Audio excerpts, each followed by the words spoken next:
Привет-привет! Меня зовут Людмила, и с вами Людмила Шпакова в потоке. Наш сегодняшний разбор называется так. Кто он вам, друг или враг?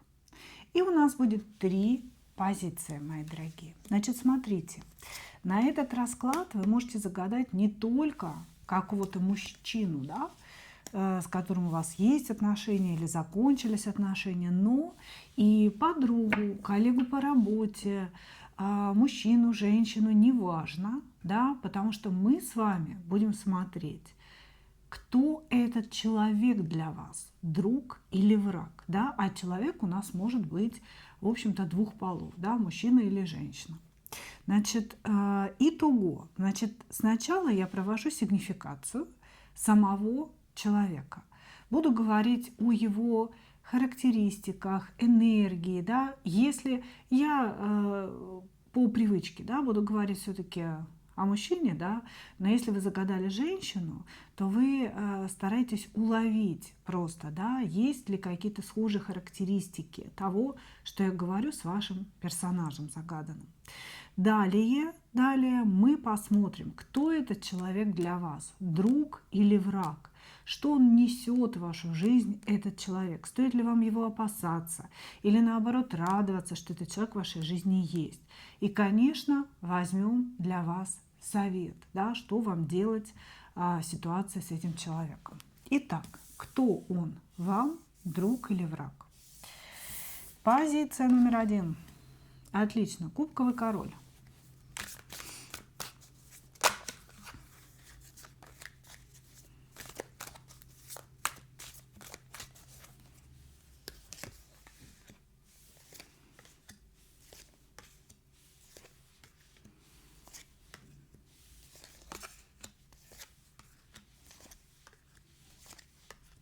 Угу.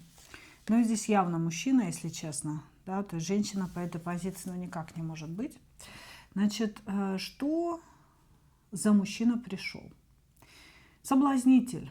Мужчина, который притворяется хорошим, я бы так сказала. Значит, он очень эмоциональный, скорее всего, водного знака зодиака. Или много, ну, таких, знаете, водных аспектов чувствительных у него присутствует. Значит, мужчина легко обижается, легко входит в доверие, как-то, знаете, очень-очень быстро переходит на «ты», например, да, с «вы», очень быстро начинает предлагать увидеться, встретиться, сойтись. Вот как-то, знаете, моментально происходит сближение с ним. Это вот у него прям как в крови. Значит, любит скорость, возможно, ездит на мотоцикле, возможно, занимается какими-то видами спорта, знаете, такими адреналиновыми, опасными, может быть, ходит в горы, может, водит кого-то в горы, да, то есть как бы человек все время на какой-то грани между жизнью и смертью находится. Вот, значит, когда вы только с ним знакомитесь, вы видите только положительные черты. Он их вот прям демонстрирует, он их показывает очень активно. Вам нужна помощь, он уже здесь. Что-то сделать бесплатно для вас, да, вот просто как бы там купил, привез за свои деньги, он уже здесь. Куда-то вас отвезти среди ночи, он уже здесь. То есть человек, который всегда рядом. И вы как-то, знаете, постепенно начинаете к этому делу привыкать. Да? Помимо этого он старается вас как-то возвеличить, да, или старался возвеличить вас и сказать, что вы такая уникальная, вы такая прекрасная. Но он так вот, знаете, вот как бы такой не пойми кто, готовый все время вам услужить. То есть это его первая маска, это его первое лицо. Дальше, что происходит дальше? Значит, очень хорошо переписывается по интернету. Это всегда эмоционально наполненные переписки, где много комплиментов, где много слов «люблю», где много слов там всяких «девочка моя» и так далее, и так далее. Он умеет быть ласковым, он умеет быть нежным. И знаете, это все происходит всегда очень быстро. То есть вы проанализируете ваши отношения, вы недавно познакомились, а он уже вас любит через 2 дня. Понимаете? То есть вы только-только встретились первый раз, все, он уже в таком восторге, жениться хочу, детей хочу, ты мать моих будущих детей и т.д. и т.п. Понимаете? То есть здесь мужчина как будто бы, вы знаете, как волна обрушивается на вас. Вот просто вы подходите, допустим, к морю, да, к океану, раз, и волна вас с головой окатила. Вот этот мужчина, да, он именно такой. Значит, дальше, при ближайшем рассмотрении, что начинает выплывать? Начинает выплывать его злость и ненависть почему-то ко всему окружающему миру. Он будто бы говорит вам, вот ты идеальна, я идеален, а весь окружающий мир – это сплошные сволочи. Люди сволочи, им нельзя доверять, им нельзя помогать. Люди настроены только на то, чтобы забрать твои деньги или твой труд бесплатно или еще что-то, понимаете? То есть он все время агрессирует в сторону других людей. Вот он прекрасен, а другие люди все, значит, ужасны. Ужасно жадный человек. Даже на первом, втором свидании, понимаете, когда он еще в самом рассвете своем, да, вот этой кубковости, эмоциональности, чувствительности, вы уже замечаете его, значит, жадность, потому что он ведет вас в какое-то самое дешевое кафе. Значит, он... Ну, его начинает немножко колбасить. Я не могу сказать, что он будет требовать или предлагать вам оплатить счет пополам, да, но вы увидите, как его колбасит, когда вы заказываете дорогой кофе, да, например, что даже в дешевом кафе вы выбрали вдруг дорогой кофе или дорогое вино, самое, да, какое там было, вот, и пытаетесь это заказать. То есть, может быть, он промолчит, может быть, он оплатит, но вы увидите на его лице вот это, знаете, игру этой жадности, потому что он очень жаден. Кстати, предпочитает наличные деньги, а не карту. Он очень любит трогать наличные деньги. Может быть, по этому качеству вы его тоже узнаете.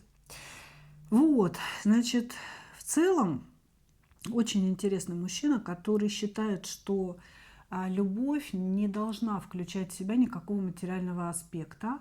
То есть он вот как-то просто любит, я не знаю вообще, что имеется в виду, но вот он просто любит, он просто говорит вам об этой любви, он вас обнимает, он вас целует, гладит вас там по голове, по спинке, по шейке, по животику, значит, занимается с вами сексом, и все. Это и есть любовь. А вот когда вы переходите в какую-то пентаклевую, да, сторону и начинаете говорить, а кто будет за квартиру платить, да, а мне надо машину заправить, а на отдых мы с тобой поедем, да, кто будет это все оплачивать? Вот это его начинает страшно раздражать и смущать. То есть, как только начинаются разговоры о деньгах, при том, что быт, да, он должен быть обеспечен деньгами. Но никто не придумал у нас платить словами, да, оплачивать наши желания и потребности словами или любовью, или эмоциями. Да. Мы все платим деньгами, их нужно зарабатывать. Вот как только речь идет о деньгах, он начинает злиться, и слетает вот эта маска прекрасного кубкового короля, влюбленного в вас навеки, да, и появляется рыцарь мечей. То есть человек начинает вас колоть, человек начинает вас как-то подкалывать, молчать, игнорить, хамить, очень резко, дерзко вам отвечать некрасиво, понимаете? И вы начинаете думать, а куда оно все делось-то? Вот эта любовь, она куда исчезла-то? Куда исчезла? Деньги – это его больная тема. У него их не особенно много, ну и эти он отдавать тоже не хочет. Хорошо. Давайте смотреть, друг или враг перед нами.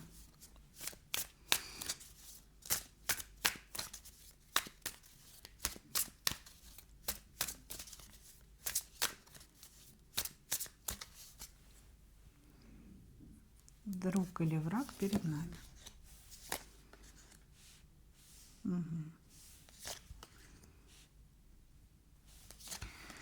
Шизоид, говорят мне карты. Ну, вообще шикарно.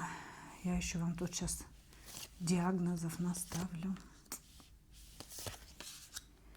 Угу. Угу. Угу. Он сам не знает. Значит, смотрите,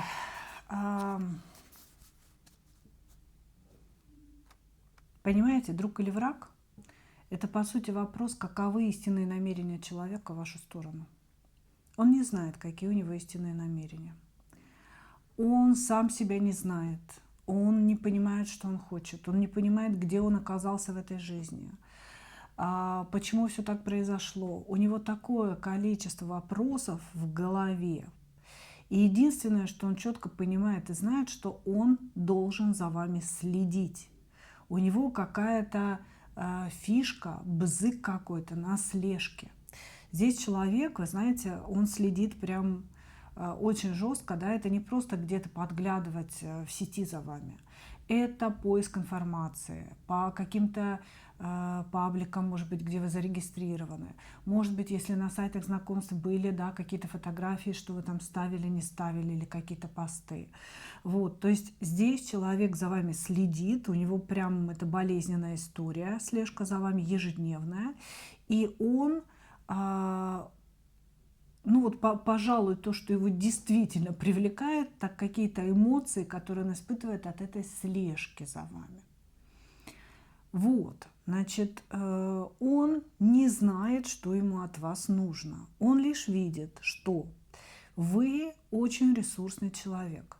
Вы как будто бы, знаете, дерево, на котором всегда есть плоды. Вы человек, к которому подходишь, да, и можно всегда как-то найти пропитание, да, подкормиться, подпитаться, качнуть вот этой волшебной энергией. Вы человек-ресурс, вы очень много работаете, вы трудоголик. И, ну, может быть, поневоле трудоголик, да, такое тоже бывает, но вы все, что вы имеете, вы заработали сами, заработали своим трудом. И знаете, в принципе, в своем доме каждый угол, каждое полотенчико, да, сколько оно стоит и на что, когда и кем оно было куплено, потому что все это было сделано и куплено вами. И когда он смотрит на вас, этот человек, он видит вот этот ресурс, он видит способность добывать, приносить, быть, существовать по-настоящему. А в себе он этой способности не чувствует. То есть он не знает, кто он и что он. Это человек, у которого потеряна почва под ногами, понимаете? Он дожил до определенного возраста и ничего из себя не представляет. Он всю жизнь притворялся кем-то. Ощущение, что он всю жизнь был в каких-то масках, понимаете? И сейчас вот у него идет такая потребность в вас, как потребность в доме. Вот понимаете, не то чтобы в деньгах, а в доме. Вот вы для него как дом, куда хочется вернуться. Но поверьте мне, мои дорогие, в этом нет ничего романтического. У этого человека есть проблемы с психикой, у этого человека есть проблемы с нервной системой. Он себя не очень хорошо контролирует, если не сказать плохо. А его зависимость от слежки, она уже, знаете, какая-то маниакальная. Он следит не только за вами, это его манера жить. Он вообще, если ему нравится человек или наоборот не нравится человек, да, он начинает узнавать о нем информацию. И вот у него в голове огромные склады с этой информацией, огромные библиотеки информации о людях, которых он знает. У него это вот прям до болезни доходит. Вот, значит, что ему от вас нужно? Это вот этот ресурс, окунуться в ресурс, жить с ресурсом рядом, находиться с этим ресурсом, чтобы вы как будто бы, знаете, указывали ему путь, как некая путеводная звезда. Вот, значит, каких-то явно деструктивных вещей, да, вот в его намерениях я не вижу. Он хочет питаться вашим ресурсом. Но вот обратите внимание, вот ваш ресурс в виде этого дерева, а вот тут это же дерево, я вот прям покажу вам, оно абсолютно без кроны и без плодов. То есть это как бы результат вашего взаимодействия. Это не его намерение высосать вас под корень, да? То есть его-то намерения, они благие. И человек хочет подпитаться, у него нет своей энергии, да, как бы вот он нашел вас, такую всю энергичную, прекрасную, умелую, да, и хочет просто жить рядом с вами, чтобы вы как бы его научили жить правильно, жить комфортно, жить ресурсно. Вот. Но, Но результат здесь очевиден. Этот человек будет очень сильно меняться, да. То есть первоначально он будет создавать видимость, первое, что вы классные партнеры, друзья. Второе, он будет говорить о том, что он постоянно ищет работу, или что он работает, но очень мало зарабатывает, что он очень тяжело работает, да, каким-то ручным трудом. Или, допустим, вот он работает таксистом с утра до ночи, почти не спит, но какая-то очень маленькая копеечка у него есть, да, всего лишь для вас. Вот. При этом он может эту копеечку и приносить вам. Но вы всегда знаете, что у него копеечка, которая к вам пришла, да, умноженная на 4 или 5, где-то сложено лежит. То есть у него обязательно будут заначки. Дальше идет преобразование в соло-певца, я бы сказала, в ваших отношениях. Да? То есть здесь вот прям четко показано этапы ваших отношений в случае, если вы все-таки в это пойдете. Дальше он будет диктовать какие-то свои условия. Здесь уже начнется подавление. Ты заткнись, ты не имеешь права высказываться, здесь я главный и так далее. То есть он начнет качать какие-то права. Бабах, у вас нет ресурса. И он в новом поиске. Все. Поэтому, мои дорогие, я рассказала вам о намерениях человека, да, а вы, пожалуйста, сделайте вывод самостоятельно, друг он вам или враг. Да? Сказать, что он вам какой-то явный враг, я не могу. Нам показали намерение, и вам тут нужно рассудить самостоятельно. Совет.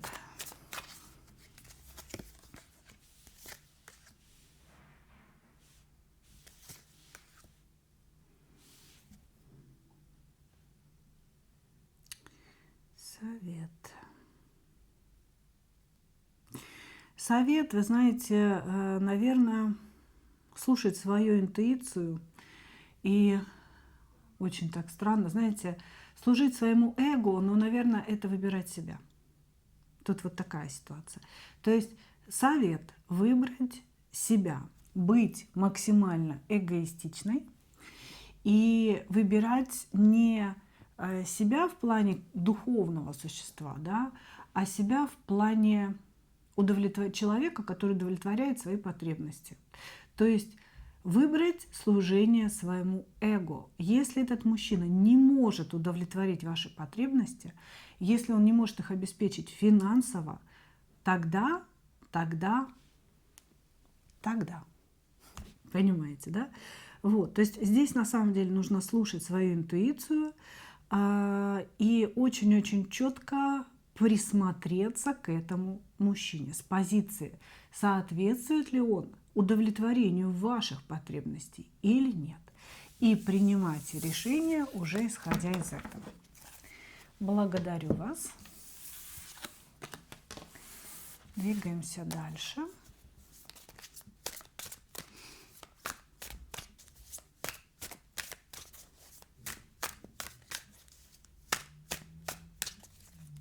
Двоечки. Так, кто таков?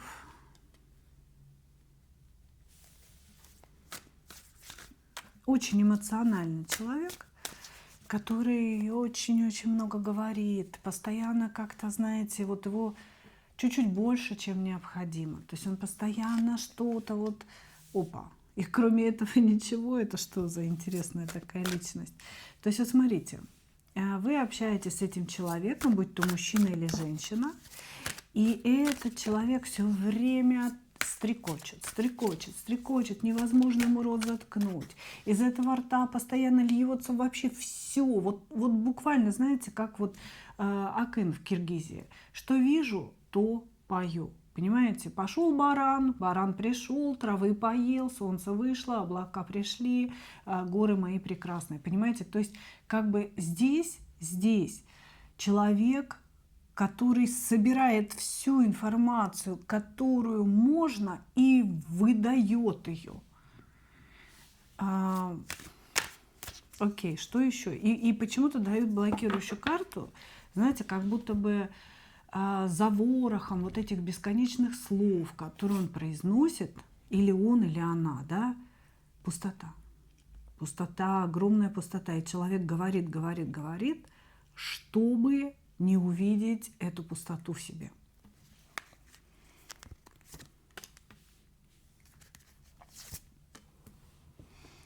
Здесь очень многие могли загадать женщину, да, да, какую-то подругу или коллегу по работе.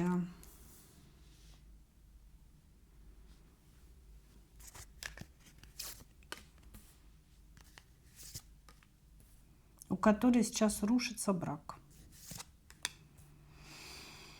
Значит, я не вижу, что вы загадали какого-то, допустим, мужчину любимого. Хотя это может быть и так, я просто опишу, да, здесь все-таки есть такие исключения. Значит, что я вижу? Это женщина, у которой сейчас большие проблемы с браком. Да? Она замужняя женщина, и, скорее всего, она разводится с мужем, или все на грани развода, или она только-только развелась. Потому что здесь идет разговор конкретно, да, о разводе, о разрушении брака. Эта женщина очень сильно боится остаться одна, потому что финансовое обеспечение, скорее всего, ей создавал муж. Она очень боится, что же она будет делать. Может быть, она не работает, может быть, мало зарабатывает. Что же она будет делать? Ее пугает будущее, пугают мысли об этом будущем.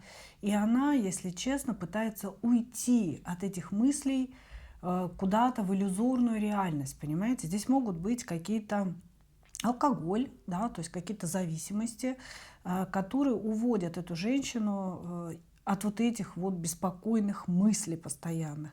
Она чувствует себя загнанной в угол мужчиной, она чувствует себя очень нереализованной, очень маленькой, но внутри нее, да, живет, ну, как будто бы, да, какая-то часть личности, которая хочет, наоборот, всем показаться больше, чем она есть на самом деле.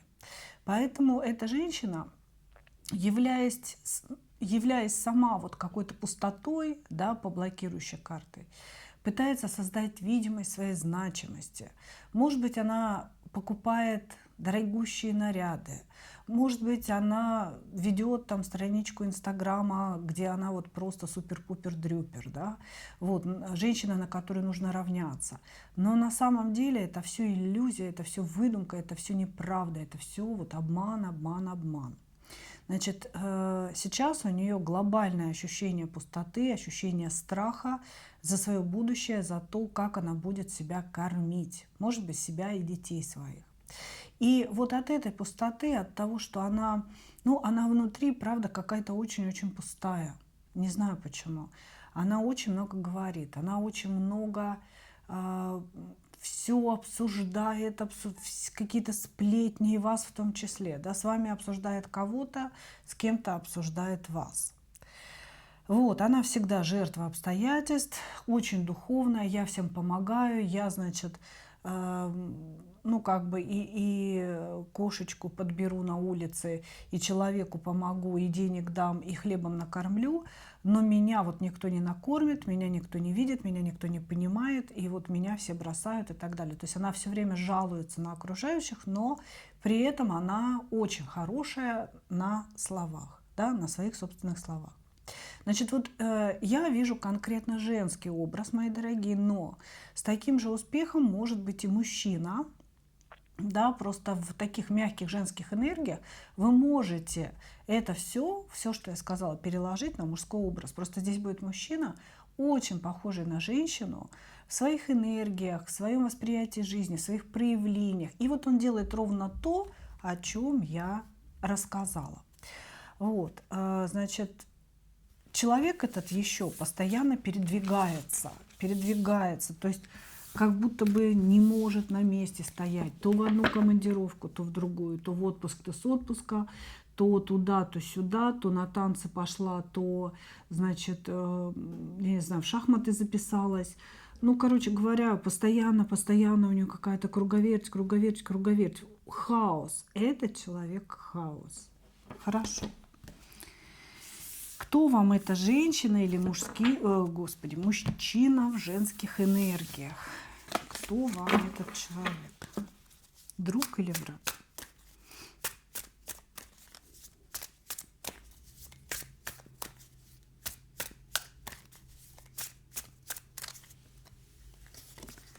Кто вам этот человек? Друг или враг?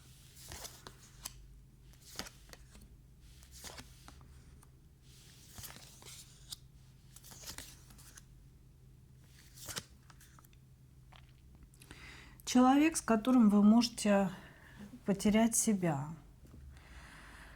Так, ну вот смотрите, с одной стороны, вам эту женщину или мужчину, да, будет очень-очень жалко.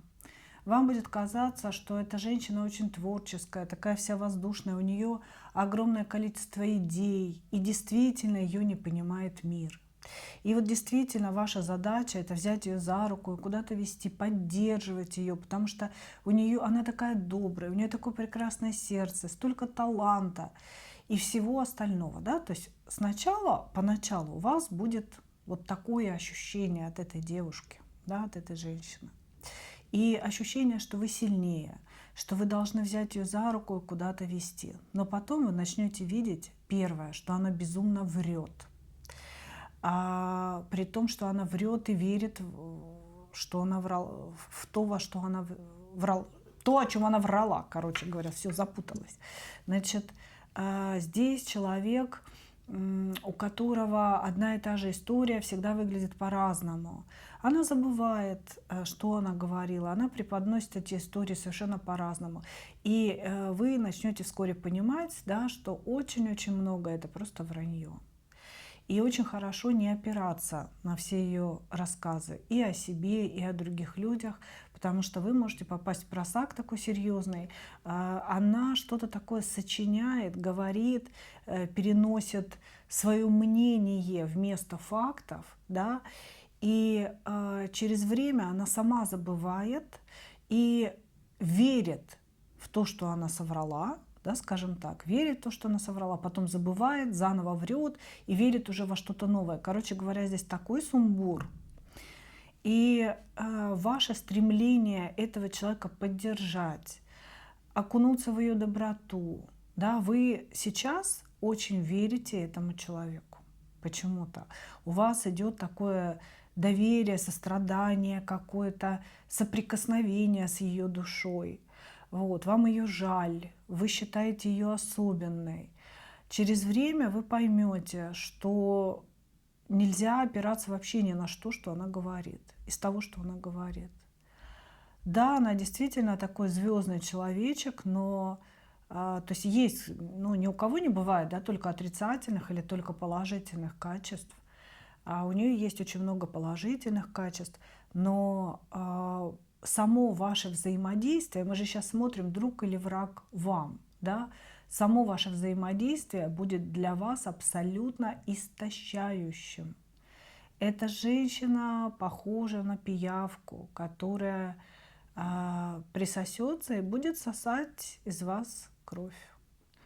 Само общение, ей не нужно ничего от вас, ни финансы, ни какие-то услуги, ни еще что-то.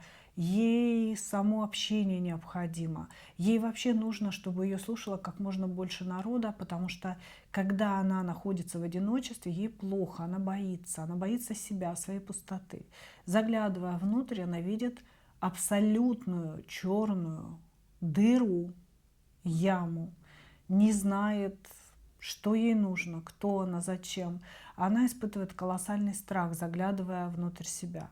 И, соответственно, ей все время нужны зрители. Очень много людей вокруг нее, которым она рассказывает все гоже и негоже, все, что гоже и негоже, и про себя, и про мужа, и про свое самочувствие, про здоровье, про детей, про соседей, про все, и про вас будет рассказывать. Причем рассказывать будет всегда неправду.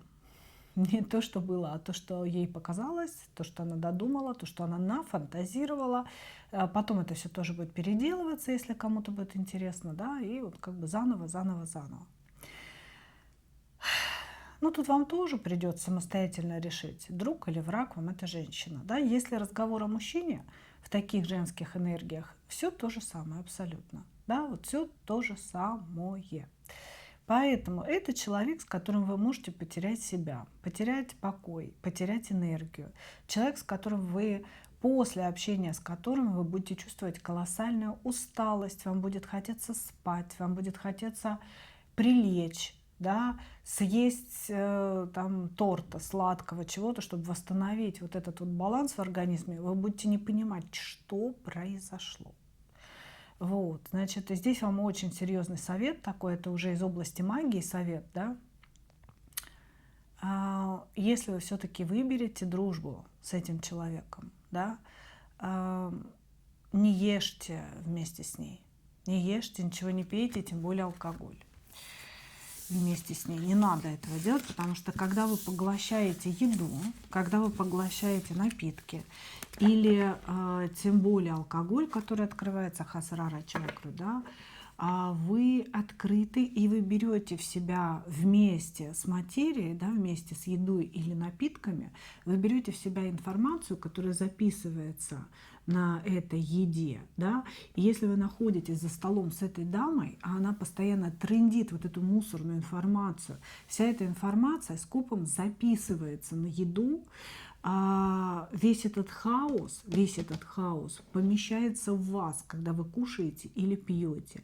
И потом вы не можете понять, почему вы не можете собраться, почему вы не можете ни на чем сосредоточиться. Ходите как вот как какой-то дурной человек, одурманенный, понимаете? Вы будете думать, что это воздействие. Но можно это отнести к воздействиям. Да? Это такое вот ментальное воздействие, когда человек бесконечно что-то трындит. Мели-емеля, чего-то там, да, чего-то там неделя. Короче говоря, очень расходующая энергию дама, вашу энергию. Вот, значит, так, а совет мы... Чего совет-то мы взяли, не взяли, все. Вы представляете себе, да, я погрузилась так сильно в поток, что я не помню совета, брали или не брали. Настолько хаотичные энергии захватили и меня тоже. Так, совет для вас. Совет для вас – учиться на своем прежнем опыте. У вас уже был опыт или конкретно с этой женщиной, или с кем-то другим очень похожим. И вы должны вспомнить результаты, которые были тогда, что с вами случилось. Здесь говорится о том, что вы могли вплоть до того, что то ли оказаться в больничке, то ли заболеть вообще, да, то ли впасть в какую-то страшную депрессию, то ли начать терять денежки.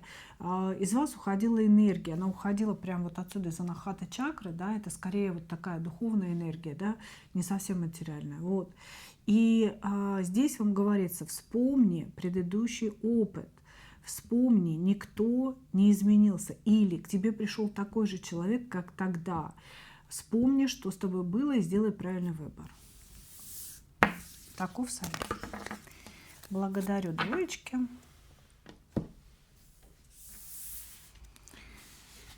Позиция номер 3. Здесь мужчина, жезловый король. Посмотрим, может, конечно, и женщина в мужских энергиях.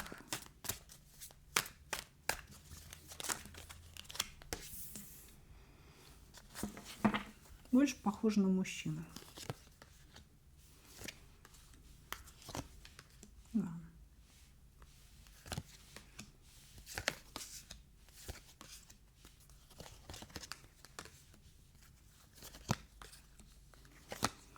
Так, ну у вас идет какое-то взаимодействие по работе. По работе это не всегда означает, что вы коллеги.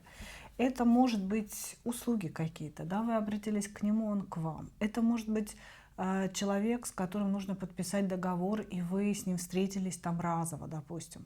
То есть вас может объединять рабочая сфера. Мужчина, здесь показан все-таки мужчина, который ведет себя ни вашим, ни нашим. Очень странно себя ведет. Явно демонстрируя сексуальный интерес в вашу сторону, любовный интерес в вашу сторону, пытаясь вас привязать какими-то комплиментами, ухаживаниями, возможно, может быть, даже подарками, какими-то денежными вливаниями. Да? Этот человек то напирает, да, то полностью уходит в холод, в тишину, в молчанку. Вот, значит, мужчина, с которым вы не знаете, что делать, потому что отношений как таковых я не вижу, но вижу колоссальную зависимость, причем и его от вас тоже. Вот, то есть мужчина действительно по-настоящему пытался вас привязать к себе, потому что вы для него вкусная, очень сексуально привлекательная женщина, которую я хочу. Женщину, которую я хочу. Он пытался вас привязать, но как-то у него все произошло, да, что он привязался к вам сам. То есть он к вам привязан больше, чем вы к нему, по вот этому дьяволу. Вот, значит, здесь описываются отношения, в которых вы вроде как понимаете, что мужчина хочет к вам, да, на ручки хочет. А мужчина намекает на любовь, на секс, на отношения. Мужчина всячески подчеркивает какой-то выбор вас, да, вашу уникальность, вашу красоту и все остальное, но, во-первых, не идет дальше, да, определенного предела, ничего толком не обещает, да, как только вы делаете шаг в его сторону, он прям бежит во весь опор и исчезает. Здесь буквально человек исчезает, или же ссорится с вами, или говорит какие-то такие вещи, типа «вы меня неправильно поняли, Василиса Петровна», да, как бы «что вы там все навыдумывали» и так далее, выставляет вас какой-то дурочкой, понимаете? То есть здесь идет странное поведение мужчины, явный сексуальный импульс, явная зависимость от вас и убегание от ответственности, убегание от какого-то обозначения, да, вот обозначения позиций. Хорошо. Ну вот нам показали такого мужчину, скорее показали, как он действует в вашу сторону. Поэтому скорее здесь мужчина. Давайте, друг или враг, да? Кто он для вас? Друг или враг?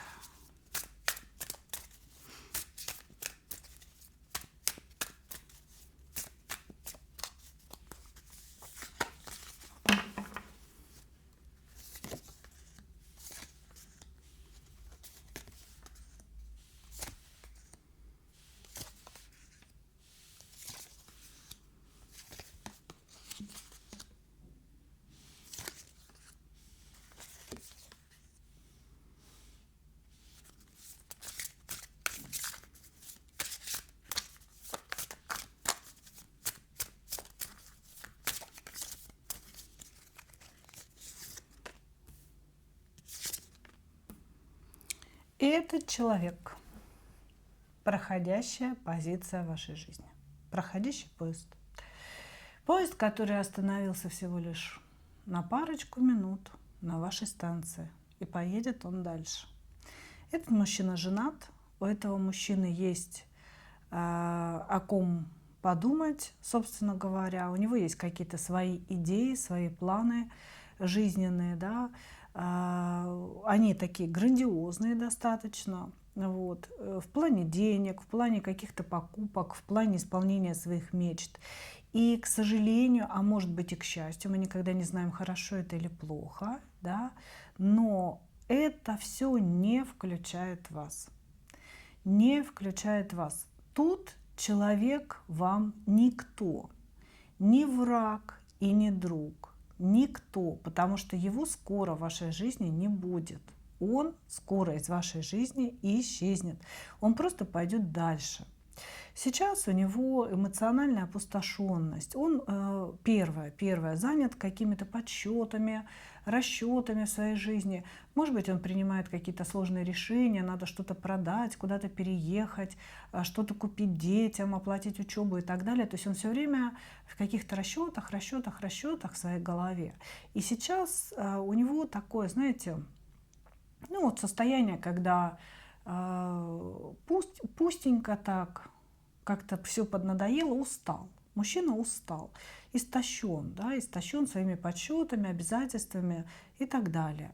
Вот. И ему не хватает импульса для жизни, ему не хватает страсти. Поэтому он с вами флиртует, поэтому он с вами играет, вы ему действительно нравитесь. То есть у него есть вот этот страстный огонь в вашу сторону. Но сказать, что он хотел бы с вами даже сексуальной близости, я бы этого не сказала. Это игра ради игры, понимаете? Игра ради веселья, потому что ему скучно, он опустошен, истощен своими вот, событиями своей жизни. Хочется чего-то интересненького, хочется чего-то огненного, чтобы вот оно что-то такое зажгло внутри, понимаете? На какое-то время. Все это абсолютно несерьезно. Да, вы нравитесь, но не более. И даже если была бы возможность сексуального суетия, он бы отказался. Он бы отказался, потому что он на это все не рассчитывает. Это игра ради игры. Хорошо, давайте возьмем совет для вас.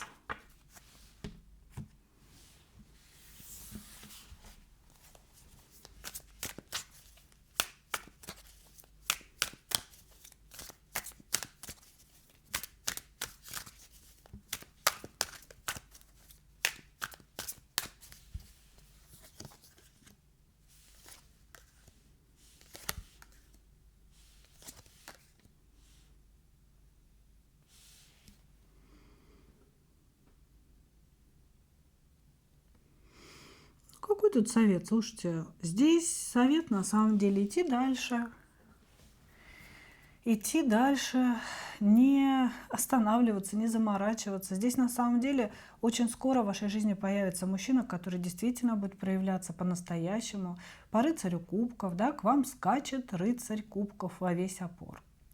Вот. Мужчина, который там не будет прятаться. Он четко скажет, что ему нужны вы, для чего ему нужны вы, будет за вами ухаживать. Поэтому здесь, скорее всего, как нам и сказали, что это проходящий вариант, да, вот вы пройдете дальше, и вот он, рыцарь на белом коне, прискачет. Идите дальше. Сейчас выбирайте деньги. Если у вас с этим мужчиной загаданным какие-то финансовые отношения, выбирайте деньги. Не надо соглашаться на его условия. Быть может, вот этот флирт, он тоже включает какое-то ваше согласие, да, на более неприемлемые для себя условия, чем могли бы быть, да, если бы не было этого флирта. Не ведитесь на это все. Выбирайте девятку пентаклей, вам говорят. Выбирайте деньги, выбирайте себя. Этот человек не про любовь, этот человек даже не про сексуальное взаимодействие. Он из вашей жизни уйдет, исчезнет, и скоро вы не вспомните, да, как его и, собственно, звали. А придет совершенно другой мужчина. Придет совершенно другой. Кстати, человек какой-то творческий, с которым у вас будет очень много общего на базе, скажем так, или экстрасенсорики, или искусства, или творчества какого-то. То есть вот вы прям познакомитесь и зацепитесь именно творческими моментами друг друга и пониманием друг друга. Но это совершенно другой мужчина. Ну что, мои дорогие, все советы розданы, объяснения все получены. Я вас благодарю за ваше внимание. И, как обычно, хочу пожелать вам только одного: встретить свою настоящую любовь и не потерять в ней себя. Ну а мы увидимся с вами в следующих видео. Пока-пока.